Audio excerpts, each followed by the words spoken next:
నమస్కారం yes news కి స్వాగతం. నేను వినతి. ముందుగా హెడ్లైన్స్. బళ్ళారిలో మంత్రి నారా లోకేష్ కు ఘన స్వాగతం. కష్టకాలంలో అండగా నిలిచారంటూ బళ్ళారి ప్రజలకు కృతజ్ఞతలు తెలిపిన లోకేష్. క్వాంటమ్ వ్యాలీ పనులను పరిశీలించిన మంత్రి నారాయణ, అమరావతిని క్వాంటమ్ కంప్యూటింగ్ రంగానికి ప్రధాన కేంద్రంగా మార్చడమే లక్ష్యమన్న మంత్రి. క్రిమినల్స్ రాజకీయ పార్టీ పెడితే ఎలా ఉంటుందో ఏపీలో చూస్తున్నామని మంత్రి అచ్చెన్న వ్యాఖ్య. బలహీన వర్గాలను జగన్ బాధితులుగా మార్చేశారని మండిపాటు. చంద్రబాబు నాయుడును అరెస్ట్ చేసిన సమయంలో బళ్ళారి తెలుగు ప్రజలు ప్రదర్శించిన ధైర్య సాహసాలను జీవితాంతం గుర్తుంచుకుంటానని ఆంధ్రప్రదేశ్ మంత్రి నారా లోకేష్ పేర్కొన్నారు. క్లిష్ట పరిస్థితిలో తమ కుటుంబానికి వెన్నుదన్నుగా నిలిచిన బళ్ళారి తెలుగువారి రుణం తీర్చుకుంటానని ఆయన ఉద్ఘాటించారు. క్లిష్ట పరిస్థితిలో తమ కుటుంబానికి వెన్నుదన్నుగా నిలిచిన బళ్ళారి తెలుగువారి రుణం తీర్చుకుంటానని ఆయన ఉద్ఘాటించారు. బళ్ళారి జిల్లా కుడితినిలోని పర్యటించిన లోకేష్ కు స్థానిక తెలుగు ప్రజలు, యువత, టీడీపీ శ్రేణులు బ్రహ్మరథం పట్టారు. భారీ గజమాలతో ఆయన్ను సత్కరించి బాణాసంచా కాలుస్తూ తమ అభిమానాన్ని చాటుకున్నారు. బళ్ళారిలో తెలుగు ప్రజలను ఉద్దేశించి ఆయన ప్రసంగిస్తూ 2023 సెప్టెంబర్లో చంద్రబాబు నాయుడును అన్యాయంగా అరెస్ట్ చేసిన సమయంలో తమ కుటుంబం తీవ్ర ఆవేదనకు గురైందని లోకేష్ గుర్తు చేసుకున్నారు. సమాజంలో క్రిమినల్స్ కు అందరూ భయపడతారని, వారు చేసే పనులు సమాజానికి ఎంతో హానికరమని ఏపీ మంత్రి అచ్చెన్నాయుడు అన్నారు. అలాంటి నేర చరిత్ర కలిగిన వ్యక్తులు రాజకీయ పార్టీ పెట్టి రాజకీయం చేస్తే పరిణామాలు ఎలా ఉంటాయో ప్రస్తుతం ఆంధ్రప్రదేశ్లో చూస్తున్నామని ఆయన పేర్కొన్నారు. తండ్రి అధికారాన్ని అడ్డుపెట్టుకుని జగన్ ఎంతమందిని జైలుకు పంపించారో ప్రజలందరికీ బాగా తెలుసునని వ్యాఖ్యానించారు. అలాగే 2019లో మాయమాటలు చెప్పి అధికారంలోకి వచ్చిన తర్వాత రాష్ట్రంలోని ప్రకృతి వనరులను విచ్చలవిడిగా దోచుకున్నారని ఆరోపించారు. బలహీన వర్గాలను అడ్డుపెట్టుకుని వారి మెడపై కత్తిపెట్టి మరీ వేధింపులకు గురి చేశారని మంత్రి విమర్శించారు. గొడ్డలి పార్టీ అధినేత జగన్ ఆర్థికంగా విపరీతంగా బలపడ్డారని, కానీ బలహీన వర్గాలను మాత్రం బాధితులుగా మార్చేశారని ధ్వజమెత్తారు. ఆంధ్రప్రదేశ్ ప్రజానీకానికి, ముఖ్యంగా ఈ రాష్ట్రంలో ఉన్నటువంటి బలహీన వర్గాలకి ఈ రాష్ట్రంలో జరుగుతున్నటువంటి పరిణామాలన్నీ కూడా బలహీన వర్గాలకు చెందినటువంటి ఒక వ్యక్తిగా నాపై బాధ్యత ఉండి ఈరోజు ఈ పాత్రికేయుల సమావేశం పెట్టానని చెప్పి తెలియచేస్తున్నాను.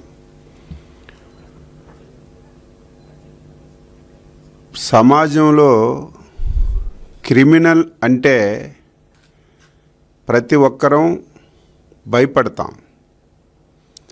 క్రిమినల్ చేసినటువంటి పనులు సమాజానికి, ప్రజానీకానికి హానికరమని చెప్పి ప్రతి ఒక్కరికి కూడా తెలుసు. అటువంటి క్రిమినల్ ఒక రాజకీయ పార్టీ పెట్టి అధికారాన్ని అడ్డుపెట్టుకొని వ్యవహారం చేస్తే ఏ విధంగా ఉంటుందో 2004 నుంచి ఈ రోజు వరకు ఉమ్మడి ఆంధ్రప్రదేశ్లో కానీ, విభజన ఆంధ్రప్రదేశ్లో కానీ ప్రతి ఒక్కరూ చూస్తున్న విషయాన్ని తెలియచేస్తున్నాను. క్రిమినల్ అనేవాడు నిరంతరం తప్పులు చేస్తూనే ఉంటాడు. చేసిన తప్పులు ఇతరులపై పెట్టి వారికి శిక్షలు పడే విధంగా వ్యవహరిస్తాడు. అదే కోవకు చెందినటువంటి వ్యక్తి మన రాష్ట్రంలో గొడ్డల పార్టీ అధ్యక్షుడు అని చెప్పి ఈ సందర్భంగా తెలియచేస్తున్నాను. ఆంధ్రప్రదేశ్ రాజధాని అమరావతిని క్వాంటమ్ టెక్నాలజీకి గ్లోబల్ నాలెడ్జ్ హబ్గా తీర్చిదిద్దే లక్ష్యంతో ప్రభుత్వం వేగంగా అడుగులు వేస్తోంది. దీనికి సంబంధించి రూపుదిద్దుకుంటున్న క్వాంటమ్ వ్యాలీ ప్రాజెక్ట్ నిర్మాణ పనులను రాష్ట్ర పురపాలక పట్టణాభివృద్ధి శాఖ మంత్రి నారాయణ పరిశీలించారు. గతంలో హైదరాబాద్ నగరానికి ఐటీఈఎస్ రంగాల్లో ప్రత్యేక గుర్తింపు తీసుకువచ్చిన విధంగానే అమరావతిని క్వాంటమ్ కంప్యూటింగ్ రంగానికి ప్రధాన కేంద్రంగా మార్చడమే ప్రభుత్వ లక్ష్యమని చెప్పారు. గతంలో హైదరాబాద్ నగరానికి ఐటీఈఎస్ రంగాల్లో ప్రత్యేక గుర్తింపు తీసుకువచ్చిన విధంగానే అమరావతిని క్వాంటమ్ కంప్యూటింగ్ రంగానికి ప్రధాన కేంద్రంగా మార్చడమే తమ ప్రభుత్వ ప్రధాన ఉద్దేశమని ఈ సందర్భంగా ఆయన స్పష్టం చేశారు. భవనంలో క్వాంటం ల్యాబ్ నిర్మాణం అత్యంత విశిష్టంగా సాగుతోందని, బయట ట్రాఫిక్ శబ్దాలు, ఇతర శబ్ద తరంగాలు ల్యాబ్ను ప్రభావితం చేయకుండా ఉండేందుకు రూమ్ విత్ ఇన్ రూమ్ డిజైన్తో పాటు ప్రత్యేక శబ్ద నియంత్రణ సాంకేతికతలను ఉపయోగిస్తున్నారని అన్నారు. క్యాపిటల్ సిటీ ఏదైతే ఉందో, ఈ యొక్క క్యాపిటల్ సిటీని గౌరవ ముఖ్యమంత్రి గారు ఇది ఒక నాలెడ్జ్ హబ్గా, ఈ రాష్ట్రంలో దీన్ని ఒక నాలెడ్జ్ హబ్గా చేయాలని దీన్ని వారు ఏ విధంగా అయితే తెలంగాణ హైదరాబాద్ నగరాన్ని ఐటీ హబ్గా చేశారో అదేవిధంగా చేయాలనే ఉద్దేశంతో క్వాంటమ్ వ్యాలీ క్వాంటమ్ కంప్యూటర్ని ఇక్కడ ఎస్టాబ్లిష్ చేసి దీని ఒక క్వాంటమ్ వ్యాలీగా దీన్ని నామకరణం చేయడం జరిగింది. ఆ ఉద్దేశంతో ఏదైతే క్వాంటమ్ వ్యాలీ మిషన్ని ఏర్పాటు చేయబోతున్నారో అటు ఐబిఎం వాళ్ళు, టీసీఎస్ వీళ్ళందరూ కలిసి దానికి సంబంధించి బిల్డింగు 45,216 చదరపు అడుగుల్లో బిల్డింగ్ ఎంతో వేగవంతంగా కన్స్ట్రక్షన్ జరుగుతుంది. మేజర్ స్ట్రక్చర్లో మేజర్ పార్ట్ కంప్లీట్ చేశారు. అయితే ఈ బిల్డింగ్లో కొన్ని స్పెషాలిటీస్ ఉన్నాయి. అదేంటంటే ఈ క్వాంటమ్ ల్యాబ్ ఫ్లోర్ ఏదైతే ఉందో దానికి యాక్చువల్గా రూమ్ విత్ ఇన్ రూమ్ అనే ఒక కాన్సెప్ట్ యాక్చువల్గా ఈ బిల్డింగ్ని డిజైన్ చేయడం జరిగింది. అదేవిధంగా భూమి నుంచి వెలువడే సిస్మిక్ శబ్దాలు, పరిసర ప్రాంతాల్లో వచ్చే ట్రాఫిక్ శబ్దాలను తాకుండా జర్మన్ టెక్నాలజీతో యాక్చువల్గా దీన్ని రూపొందిస్తున్నారు. అదేవిధంగా సమర్థవంతంగా ఈ మిషన్స్ ఇన్ని పనిచేయటం కోసంగా ఈ యొక్క క్వాంటమ్ చిప్పులు -273 డిగ్రీస్కి చల్లబరచడానికి హీలియం కంప్రెషర్స్, క్రయోజనిక్ డైల్యూషన్ రిఫ్రిజిరేటర్ని ఇక్కడ యూజ్ చేస్తున్నారు. అదేవిధంగా ఎలక్ట్రిసిటీ నిరంతరంగా ఉండటం కోసంగా ఎటువంటి డిస్టర్బెన్స్ లేకుండా ఉండటం కోసంగా డ్యూయల్ యాక్టివ్ ఫీడర్లు, అంటే ఒక ఫీడ్ అయినా రెండో ఫీడ్ ఉంటుంది లైవ్లో, అలాంటి సిస్టమ్ తీసుకొచ్చారు. విజయవాడ నగరాన్ని గుంతల రహిత రహదారులతో పాటు పరిశుభ్రమైన నగరంగా తీర్చిదిద్దాలని విజయవాడ నగరపాలక సంస్థ కమిషనర్ ధ్యానచంద్ర అధికారులను ఆదేశించారు. మంగళవారం ఉదయం కమిషనర్ తన పర్యటనలో భాగంగా నేతాజీ బ్రిడ్జ్, కృష్ణలంక, బందర్ రోడ్ తదితర ప్రాంతాల్లో విస్తృతంగా పర్యటించి క్షేత్రస్థాయి పరిస్థితులను పరిశీలించారు. రహదారుల పరిశుభ్రత, పారిశుద్ధ్య నిర్వహణ, రహదారుల పరిస్థితి, మొక్కల సంరక్షణ తదితర అంశాలపై అధికారులను వివరాలు అడిగి తెలుసుకున్నారు. ఈ సందర్భంగా కమిషనర్ మాట్లాడుతూ నగరంలో ఎక్కడా గుంతలు లేకుండా చూడాలని, గుంతల రహిత రహదారులే లక్ష్యంగా అధికారులు నిరంతరం పర్యవేక్షించాలని స్పష్టం చేశారు. రహదారులపై గుంతలు లేదా ఇతర సమస్యలు గుర్తించిన వెంటనే సంబంధిత అధికారులు చర్యలు చేపట్టి ప్రజలకు ఇబ్బంది కలగకుండా చూడాలని ఆదేశించారు. అర్హులైన ప్రతి ఓటరు ఓటు హక్కును పరిరక్షించుకోవడమే ప్రక్రియ లక్ష్యంగా విధులు నిర్వహించాలని రోల్ అబ్జర్వర్ శేషగిరి బాబు స్పష్టం చేశారు. అన్ని అంశాలను సమగ్రంగా పరిశీలించిన అనంతరమే నియమ నిబంధనల ప్రకారం నిర్ణయం తీసుకోవాల్సి ఉందన్నా ఎక్కడా ఎలాంటి పొరపాట్లకు తావు లేకుండా అత్యంత పారదర్శకత, జవాబుదారీతనంతో ప్రక్రియలో భాగస్వాములయ్యేలా బిఎల్ఓలు, క్షేత్రస్థాయి అధికారులకు దిశానిర్దేశం చేశారు. ఓటర్ల జాబితా ప్రత్యేక సమగ్ర సవరణ ప్రక్రియలో భాగంగా నోటీసులు జారీ చేసిన ఓటర్లకు సంబంధించి విచారణ ప్రక్రియను అధికారులు పారదర్శకంగా, నిష్పక్షపాతంగా నిర్వహించేందుకు అధికారులు కృషి చేస్తున్నారు. నోటీసులో పేర్కొన్న అంశాలను సంబంధిత ఓటర్లకు వివరించి వారి వివరణను పూర్తిగా విని అవసరమైన ఆధారాలు, పత్రాలను పరిశీలిస్తున్నారు. అలాగే క్షేత్రస్థాయి సిబ్బంది నిర్వహించిన పరిశీలన, సమర్పించిన నివేదికలను పరిగణలోనికి తీసుకుని వాస్తవాలను నిర్ధారించిన అనంతరం నిబంధనల ప్రకారం నిర్ణయం తీసుకుంటున్నారు. సోమవారం విజయవాడ తూర్పు, మధ్య నియోజకవర్గాల్లో ఐఏఎస్ అధికారి role observer MV Seshagiri Babu, Vijayawada నగరపాలక సంస్థ కమిషనర్ ధ్యానచంద్ర హెచ్ఎంతో కలిసి పర్యటించారు. సర్ నోటీసులపై జరుగుతున్న విచారణ ప్రక్రియను పరిశీలించారు. హీరింగ్ సమయంలో నోటీసులో పేర్కొన్న అంశాలపై వారు వివరణను పూర్తిగా వింటున్న తీరును పరిశీలించారు. ఓటర్లు సంబంధిత చిరునామాలో నివసిస్తున్నారా, రికార్డులో ఏవైనా పొరపాట్లు ఉన్నాయా, అవసరమైన ఆధారాలు, పత్రాలు సమర్పిస్తున్నారా, అలాగే బిఎల్ఓలు, అధికారుల ఫీల్డ్ వెరిఫికేషన్ నివేదికలను పరిగణలోనికి తీసుకుంటున్న విధానాన్ని సమీక్షించారు. వైసీపీ నేత మాజీ మంత్రి జోగి రమేష్ కుటుంబంలో చెలరేగిన వివాదం పెను సంచలనంగా మారింది. ఆయన కోడలు మేఘన మంగళవారం మీడియా ముందుకు వచ్చి తన అత్తింటి వారిపై కఠినమైన తీవ్రమైన ఆరోపణలు చేశారు. తన భర్త జోగి రాజీవ్కు ఉన్న సమస్య గురించి ముందే తెలిసి కూడా కేవలం తమ పరువు కోసం తన జీవితాన్ని బలి చేశారని ఆమె కన్నీటి పర్యాంతమయ్యారు. అదనపు కట్నం, వేధింపుల నుంచి మత మార్పిడి, ఒత్తిడి వరకు తాను ఎదుర్కొన్న నరకాన్ని వివరిస్తూ జోగి రమేష్ కుటుంబం అసలు స్వరూపాన్ని ఆధారాలతో సహా బయటపెట్టారు. ఈ 15 నెలలుగా తాను, తన కుటుంబం మానసిక నరకం అనుభవిస్తున్నామని, తన పోరాటం న్యాయం జరిగే వరకు ఆగదని మేఘన తేల్చి చెప్పారు.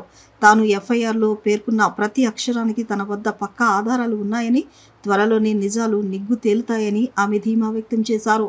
ఒక ప్రజా నాయకుడిగా చెప్పుకునే జోగి రమేష్ సొంత ఇంట్లోనే ఆడపిల్లకు అన్యాయం చేసి ఏ సందేశం ఇవ్వాలనుకుంటున్నారని ఆమె ప్రశ్నించారు. తన న్యాయ పోరాటానికి అందరి మద్దతు ఉండాలని కోరుతూ ఇప్పటికైనా న్యాయం గెలుస్తుందనే నమ్మకంతో తాను ముందుకు సాగుతానని మేఘన స్పష్టం చేశారు. ఫస్ట్ నేను చెప్పదలుచుకున్న విషయం ఏంటంటే, ఎవరైనా పెళ్ళి ఎందుకు చేస్తారండి? హ్యాపీగా ఉండాలి వాళ్ళ అమ్మాయి అబ్బాయి అని చెప్పి పెళ్లి చేస్తారు. బట్ జోగి రమేష్ గారు చేసిన ఉద్దేశం రాంగ్. ఫస్ట్ థింగ్ ఏంటంటే, ఒక పెళ్లి చేసుకున్న తర్వాత ఇద్దరి మధ్యలో గొడవలు వచ్చి విడిపోవడం అనేది కంప్లీట్ డిఫరెంట్ స్టోరీ. బట్ నా పెళ్ళి అట్లా జరగలేదు. ఖచ్చితంగా ఈ పెళ్ళి ఉండదు, ఇది ఉండే పెళ్ళి కాదు అని చెప్పి అతని కొడుకుకి ఉన్న ప్రాబ్లము ముందే అతనికి తెలిసే, ఖచ్చితంగా వాళ్ళ కుటుంబం మొత్తానికి తెలిసే నాకు ఈ పెళ్ళి చేశారు. ఖచ్చితంగా అది నేను 100కి 100% చెప్పగలను. పెళ్ళికి ముందు ఇలా తెలిసి ఒక అమ్మాయి గొంతుని కోయడం అనేది చాలా పెద్ద నేరము. ఇట్లా ఇప్పుడు తనకు కూడా ఒక కూతురు ఉంది, తనకు కూడా ఖచ్చితంగా కూతురు ఉంది. తన కూతురు కూడా ఇట్లా జరిగితే ఏం చేస్తారు? ఇప్పుడు ప్రజలందరికీ సహాయం చేసే ఒక వ్యక్తి, పబ్లిక్ పర్సన్, అతను పబ్లిక్ నాయకుడు. మరి తన ఇంట్లో ఆడపిల్లకి అన్యాయం చేశాడు తనే. మరి ఏం చేద్దాం అనుకున్నాడు ఆయన? ఏ ఉద్దేశంతో పెళ్లి చేశాడు?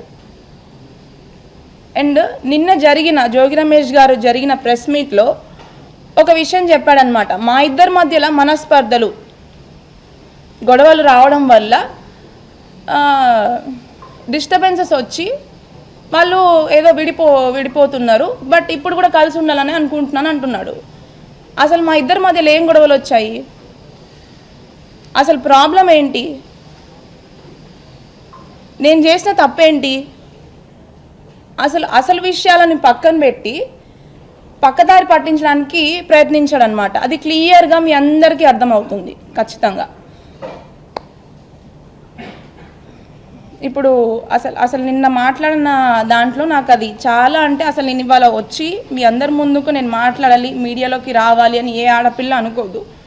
బట్ నేను రావాల్సి వచ్చింది. ఎందుకంటే నిన్న జోగి రమేష్ గారు చేసిన కొన్ని వ్యాఖ్యల వల్ల నాకు చాలా, అంటే చాలా బాధ కలిగింది. ఎందుకంటే అతను చేసిన అన్యాయము, వాళ్ళ ఇంట్లో నేను ఎదుర్కొన్న సమస్యలను పక్కన పెట్టి ఆయన సింపతి గెయిన్ చేద్దాం అనుకుంటున్నారా, లేకపోతే ఇది రాజకీయ కోణంలోకి తీసుకొని వెళ్దాం అనుకుంటున్నారా అనేది నాకు అర్థం కావట్లేదు.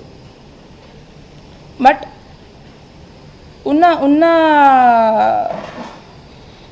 వాస్తవాలేంటో, ఉన్న విషయాలేంటో మీ అందరికీ నేను ముందుగానే ఎఫ్ఐఆర్లో క్లియర్గా పొందుపరిచాను. అవి 100కి 100% వాస్తవాలు.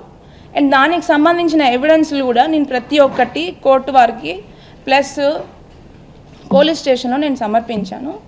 తొందరలోనే ఆ విషయాలకు సంబంధించిన నిజాలు కూడా మీకు తెలుస్తాయి, బయటపడతాయి. బట్ ఏ కాన్ఫిడెన్స్తో నేను ఇచ్చానంటే, ఎప్పటికైనా న్యాయము ధర్మము అనేది కొంచెం లేట్ అయినా కూడా ఖచ్చితంగా గెలుస్తుంది అని గట్టి నాకు నమ్మకం ఉంది. అదే నమ్మకంతో నేను ముందుకెళ్ళాను. నేను ఇంకా కూడా ఎదుర్కొని ఖచ్చితంగా జయించిన తర్వాతనే నేను ఈ పోరాటాన్ని, ఈ న్యాయ పోరాటాన్ని ఆపుతాను, నాకు న్యాయం జరిగేంత వరకు. కాకినాడ జిల్లా పిఠాపురం పంచాయతీరాజ్ ఏఈ నూకరాజు కుటుంబం ఎదుర్కొన్న తీవ్ర మానసిక క్షోభ, ఆత్మహత్య ఉదంతం అత్యంత దిగ్భ్రాంతికరమని సిపిఐ రాష్ట్ర కార్యవర్గ సభ్యులు దోనేపూడి శంకర్ ఆందోళన వ్యక్తం చేశారు. బాధితురాలు సౌజన్య సూసైడ్ నోటు ద్వారా బయటపడిన నిజాలు సమాజాన్ని తీవ్రంగా కలిచివేస్తున్నాయని ఆయన పేర్కొన్నారు. ఈ సందర్భంగా ఆయన మాట్లాడుతూ ఫాస్ట్ ట్రాక్ కోర్టు ఏర్పాటు చేసి సాదిక్ అనే వ్యక్తి బాధితురాల్ని ప్రైవేట్ వీడియోలతో బ్లాక్మెయిల్ చేస్తూ భర్తను హతమార్చి ఆస్తులను కాజేసి మత మార్పిడికి ఒత్తిడి తెచ్చిన ఘటనపై ప్రత్యేక ఫాస్ట్ ట్రాక్ కోర్టు ఏర్పాటు చేసి కులమతాలకు అతీతంగా విచారణ జరిపించి త్వరగా పూర్తి చేయడం ద్వారా బాధితులకు పూర్తి న్యాయం చేయాలని, ఈ దారుణానికి ఒడిగట్టిన ప్రధాన నిందితుడితో పాటు అతడికి సహకరించిన వారిపై చట్టపరమైన కఠిన చర్యలు తీసుకుని బాధిత కుటుంబానికి తగిన న్యాయం అందించాలని అన్నారు. సమాజ పురోగాభివృద్ధికి ఎంతగానో దోహదం చేసే సాహిత్య కళా రంగాలను ప్రభుత్వం పట్టించుకోకపోవడం దారుణమని ఆంధ్రప్రదేశ్ ప్రజా నాట్య మండలి రాష్ట్ర అధ్యక్షులు చంద్రనాయక్ విమర్శించారు. సాహిత్యం కళారంగం సమాజాన్ని ఉత్తేజాన్ని, వినోదాన్ని, విజ్ఞానాన్ని, చైతన్యాన్ని కలిగించే ఆయుధాలని, వాటిని విస్మరిస్తున్న ప్రభుత్వ విధానాన్ని ప్రతి ఒక్కరూ ఖండించాలని అన్నారు. విజయవాడ లెనిన్ సెంటర్లో ఆంధ్రప్రదేశ్ ప్రజా నాట్య మండలి, అభ్యుదయ రచయితల సంఘం సంయుక్తంగా నిరసన కార్యక్రమాన్ని నిర్వహించారు. ప్రముఖ కళాకారులు బొబ్బేళ్లపాటి సాయి ప్రజా నాట్య మండలి రాష్ట్ర నాయకులు పిచ్చయ్య, లంకా దుర్గారావు, నజీర్, దోనేపూడి సూరిబాబు, కెవి భాస్కర్ రావు, అభ్యుదయ రచయితల సంఘం ఎన్టీఆర్ జిల్లా కార్యదర్శి పరుచూరి అజయ్ తదితరులు కళాకారులు కార్యక్రమంలో పాల్గొన్నారు. ఈ సందర్భంగా చంద్రనాయక్ మాట్లాడుతూ ఎన్నో గొప్పలు చెప్పుకుంటున్న చంద్రబాబు నాయుడు ప్రభుత్వం కళారంగాన్ని పూర్తిగా విస్మరించిందని, వివిధ కళారంగ నిపుణులు ఆదరణ లేక ఉపాధి అవకాశాలు దొరక్క కళాకారులు అల్లాడిపోతున్నారన్నారు. గతంలో కళాకారులకు ప్రత్యేక పెన్షన్ విధానం ఉండేదని, అది రద్దు చేసిన చరిత్ర ఇటీవల జరగడం దారుణమన్నారు. కనీసం ఇప్పటికైనా కళాకారుల అవసరం ఉందని గుర్తించి వృద్ధ కళాకారులకు 10,000 రూపాయల పెన్షన్, కళారంగానికి 500 కోట్ల రూపాయల బడ్జెట్ కేటాయింపు, కళాకారుల సంక్షేమాన్ని అమలు పరచాలని డిమాండ్ చేశారు. బీసీలే తమ వెన్నుముక అంటూ పదే పదే చెప్పుకునే తెలుగుదేశం వారి వెన్నుముక విరుస్తోందని జాతీయ బీసీ సంక్షేమ సంఘం రాష్ట్ర అధ్యక్షులు బోను దుర్గా నరేష్ అన్నారు. బీసీ నేతలే టార్గెట్గా చేసుకుని కూటమి ప్రభుత్వం కక్ష సాధింపు చర్యలకు పాల్పడుతుందని ఆయన ఆరోపించారు. కూటమి పాలనకు చరమగీతం పాడే రోజు దగ్గరలోనే ఉందని హెచ్చరించారు. వెటర్నరీ కాలనీలోని జాతీయ బీసీ సంక్షేమ సంఘం కార్యాలయంలో ఏర్పాటు చేసిన విలేకరుల సమావేశంలో సంఘం రాష్ట్ర అధ్యక్షులు బోను దుర్గా నరేష్ మాట్లాడుతూ బీసీలకు ఇచ్చిన హామీలను అమలు చేసేందుకు కూటమి ప్రభుత్వం ఆపసోపాలు పడుతుందన్నారు. బీసీలే తమ వెన్ను దన్ను అంటూ ఓదరగొట్టే టీడీపీ బలమైన బీసీ నేత కారుమూరి నాగేశ్వరరావుపై అక్రమ కేసులు నమోదు చేయడం దుర్మార్గమన్నారు. జగన్ హయాంలో వచ్చిన మద్యం పాలసీలో అవకతవకలు, లోపాలు ఉన్నట్లు సిట్ ఎక్కడా పేర్కొనలేదన్నారు. కేవలం 8 లక్షల రూపాయల లావాదేవీలు జరిగినట్లు గుర్తించిందని, దానిపై కూటమి దుష్ప్రచారం చేస్తుందన్నారు. బీసీలను లక్ష్యంగా చేసుకుని బలమైన నాయకులను అక్రమ అరెస్టులు చేయడం దారుణమన్నారు. కూటమి పాలనకు చరమగీతం పాడే రోజులు దగ్గరలోనే ఉన్నాయని దుర్గా నరేష్ వ్యాఖ్యానించారు. ఈ రోజున నిన్న కోర్టులో, హైకోర్టులో జరిగినటువంటి నాగేశ్వరరావుతో నాకు మంచి సంబంధాలు ఉన్నాయి. అంటే అన్ని పార్టీలతో సంబంధాలు ఉంటాయి, అలానే నాగేశ్వరరావుతో కూడా నాకు మంచి సంబంధాలు ఉన్నాయి. నిన్న హైకోర్టులో జరిగినటువంటి వాదనలో, హైదరాబాద్ కోర్టులో జరిగినటువంటి వాదనలో మరి ఈయనకి 8 లక్షల రూపాయలు మాత్రమే ఈయన షేర్ అని చెప్పేసి తెలియదు. అసలు నేను ఇంకోటి అడుగుతున్నా, అసలు మీరు అసలు జగన్ గారిని ఎందుకు అరెస్ట్ చేయరు? అట్లనే ఈ కాంట్రాక్టర్ ఉన్నాడు, కాంట్రాక్టర్ని ఎందుకు అరెస్ట్ చేయరు? కాంట్రాక్టర్ల దగ్గర నుంచి అంటే ఏ సూట్ కేసులు వస్తాయి కాబట్టి అరెస్ట్ చేయరు అని చెప్పి అనుకుంటారు జనం అందరూ కూడా. కానీ జగన్ గారిని ఎందుకు అరెస్ట్ చేయరు? మళ్ళీ రేపు సీఎం అయిపోతాడని భయం వేసి అరెస్ట్ చేయరా? ఎందుకంటే పాలసీ తయారు చేసింది ఆయన, ఆచరించింది మినిస్టర్స్. కనీసం ఈయన మినిస్టర్ కూడా కాదే ఆ రోజున, ఎమ్మెల్యే. వార్తలు ముగించే ముందు ముఖ్యాంశాలు మరొకసారి. బళ్ళారిలో మంత్రి నారా లోకేష్ కు ఘన స్వాగతం. కష్టకాలంలో అండగా నిలిచారంటూ బళ్ళారి ప్రజలకు కృతజ్ఞతలు తెలిపిన లోకేష్. క్వాంటమ్ వ్యాలీ పనులను పరిశీలించిన మంత్రి నారాయణ, అమరావతిని క్వాంటమ్ కంప్యూటింగ్ రంగానికి ప్రధాన కేంద్రంగా మార్చడమే లక్ష్యమన్న మంత్రి. క్రిమినల్స్ రాజకీయ పార్టీ పెడితే ఎలా ఉంటుందో ఏపీలో చూస్తున్నామని మంత్రి అచ్చెన్న వ్యాఖ్య. బలహీన వర్గాలను జగన్ బాధితులుగా మార్చేశారని మండిపాటు. ఈ వార్తలు ఇంతటితో సమాప్తం. నమస్కారం.